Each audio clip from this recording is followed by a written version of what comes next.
At some point, I realized I am a big fan of Metroidvania type games. I don't know what it is, but I bought some more of that genre. They're usually indie, but that usually means they're different and serve the devs and customers. I bought Memories in Orbit, or MIO for short.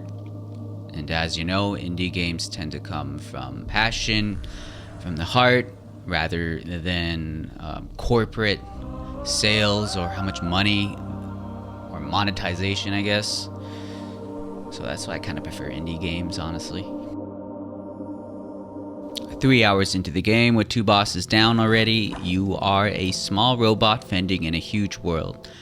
Post-human era event where you play as MIO. The graphical style right off the bat, you can notice, is drawn in, simple, and yet eye-catching. You are left wondering where to go, and that feeling will not pass as there is no clear direction of where to go. You have to find clues after your finds and boss fights, and you will eventually uncover the plot devices. And I won't spoil the story, but it does carry the game the more you unravel the story of this game.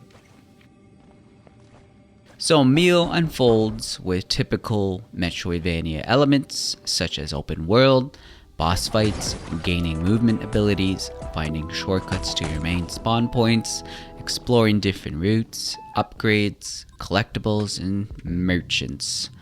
There are secrets and collectibles. I don't know if that's a good thing or a bad thing, but for Plat, they do take time and exist to find. And personally, I think they're an unnecessary chore since we have the internet for all locations. But whatever, a Plat trophy is a Plat trophy. The platforming of this game is pretty fun, to be honest. Most gauntlets and segments were simple, but they do get pretty difficult here and there later in the game that challenge your skills. Good stuff. The tutorial sections are cool. It's neat as an ability gain section as it teaches you in unique fashion how to use your new ability in minimalistic retro fashion.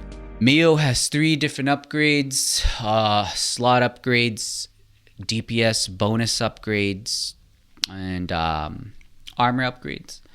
You get funds and cores from exploring and enemies you killed to spend at the store. You can buy chips that give you different kinds of bonuses, slot upgrades to equip more chips for bonuses, and you can buy armor upgrades. You can lose all your points if you die, so that adds weight to your survivability. So you need to consolidate your loot points at these stations you find, otherwise on death, you will lose them all. Dark Souls style. There's fast travel between areas later in the game, but you gotta unlock these overseers via traversal abilities and exploration. Thank God. So MIO is a pretty small robot in a massive post-humanity world, and a lot is going on in the background of this game. The designs can vary between skyscrapers, floral forests, or intricate pathways beneath the surface. A lot of design inspiration coming from technology. Each boss has a different design, with most having a moveset that changes into a second phase when their HP is halfway. Very typical of most of these Metroidvania type games. Overall, I really like MIO's design. It's got a lot going for itself, and it's got a unique retro drawing animated style with all kinds of stuff going on in the background. It really, it's unique in its own way in that aspect. The soundtrack and sound design. The main theme is very iconic. It's got a chilling hymn with a haunting melody that you hear from time to time in this game that acts as a thematic grounder of MIO's journey. The sound design varies from area to area, each area having their own sounds dedicated to a feel that builds on the background aesthetic. We have areas that are dark and moody, calm and blue, or bright and vibrant. The boss themes do have a solid EDM style beat. It's like a little upbeat kind of thing.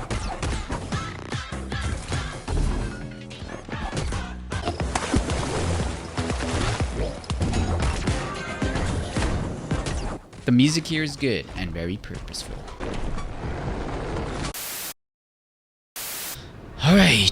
Alright, nitpicking time. The game is a slow burn and a slow start. There's no leveling system, so it doesn't matter how many times you kill the same enemy, you only progress through found or bought upgrades. You kill a lot of time by walking around, retracing, and backtracking your steps. This game does get fast travel, but it's lacking. And to add to this, the elevators and the big shuttles feel very slow after a while, and those seconds add up to minutes, which add up to like 5 minutes, I guess. I don't know. But it's just long and it's a pain in the ass. The map does not have area names. I honestly hated all the backtracking you have to do if you die, and I died quite a bit. Every boss fight, you gotta walk all the way back to it from the start, and that can be terribly annoying. And like I was saying earlier, that adds up to like minutes, and it seems like you only get one combo. No guns or dedicated projectiles. So combat's lacking. It just feels like it desires more. Some of these bosses can be very challenging and they're not for casual. Not my problem though. After finishing this game, I did realize you do probably need a guide if you want the Platinum Trophy, unless you're willing to kill a lot of time for this game, which I am not. There are a handful of locked doors post-game that give no clue on how to open them. Once again, no clue, or I missed the clues and they're just really hard to see.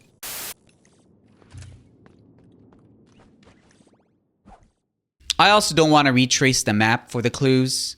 It does not help that fast travel is pretty redundant, and that kind of lowers the whole entire score of this game as of writing this, because I wanted to get that stuff done, but at the same time, did I really want to retrace my steps? In conclusion, I think I'm going to pass on the plat, but my favorite part of MIO has to be the narrative, the music, the designs, and the world building. It's so unique with its take on the post-human era that it kept me intrigued and wanting to pursue the end. Is MIO worth checking out? I think so, but there are better Metroidvanias out there. In fact, there are plenty out there, hundreds maybe. I reckon checking out the Ender series though, if you're a newcomer to Metroidvanias. I definitely had a lot of fun in that one, and it does have better mechanics, in my opinion. So, for this video, 16 hours in, I give Memories in Orbit 6.7 out of 11. Cheers.